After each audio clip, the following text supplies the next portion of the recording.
So here's the tide coming in.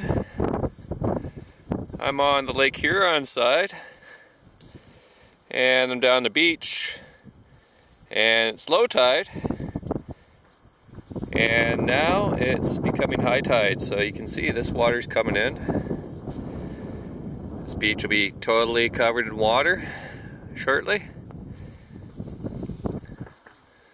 Still coming in all around me.